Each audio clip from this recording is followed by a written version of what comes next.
கர்த்தருடைய பரிசுத்த நாமம் மகிமைப்படுவதாக. எபிரேயர் 6ஆம் அதிகாரம் 14ஆம் வசனம்.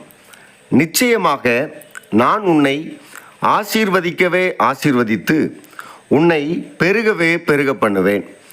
ஆண்டவராகிய கர்த்தர் ஆபிரகாமை பார்த்து சொன்ன வார்த்தை தான் இது. உன்னை நான் ஆசீர்வதிக்கவே ஆசீர்வதித்து பெருகவே பெருக பண்ணுவேன். இந்த இடத்துல 2 காரியத்தை கவனிக்க வேண்டும். முதலாவது, கர்த்தர் ஆபிரகாமை ஆசீர்வதிப்பேன் என்று வாக்கு பண்ணுகிறார். இரண்டாவதாக, பெருக பண்ணுவேன் என்று வாக்கு பண்ணுகிறார். ஆசீர்வதிப்பார், பெருக பண்ணுவார். இன்றைக்கு அநேகருடைய வாழ்க்கையிலே எல்லாரும் விரும்புகிற காரியம் ஆசீர்வாதம்.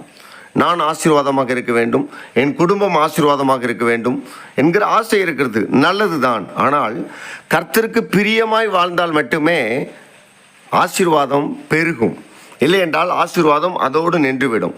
ஒரு சில ஊழியங்களாக இருக்கட்டும், ஒரு சில விசுவாச குடும்பங்களாக இருக்கட்டும், ஆசீர்வாதங்களை பெற்றுக்கொண்டு பின்வரும் தலைமுறைகள் அந்த ஆசீர்வாதத்தை பெற்றுக்கொள்ள முடியவில்லை. ஆண்டவராகிய கர்த்தர் ஆபிரகாமை பார்த்து சொல்லும்போது சொல்லுகிறார், நான் உன்னை ஆசீர்வதிக்கவே ஆசீர்வதித்து உன்னை பெருகவே பெருக பண்ணுவேன். எப்படி ஆபிரகாமின் சந்ததி ஈசாக்கு, ஈசாக்கின் சந்ததி யாக்கோபு என்று வளர்ந்து வந்தது போல, தாவீதின் சந்ததியை கர்த்தர் வளர பண்ணினது போல, பெருக பண்ணினது போல, ஆண்டவராகிய கர்த்தர் உங்களுடைய சந்ததியும் ஆசீர்வதிப்பார்.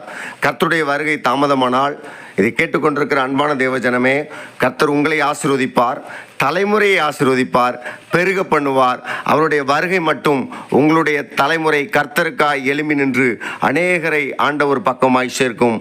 அப்படியே ஆபிரகாமை ஆசீர்வதித்த ஆண்டவர் உங்களையும் ஆசீர்வதிப்பாராக. ஆமேன்.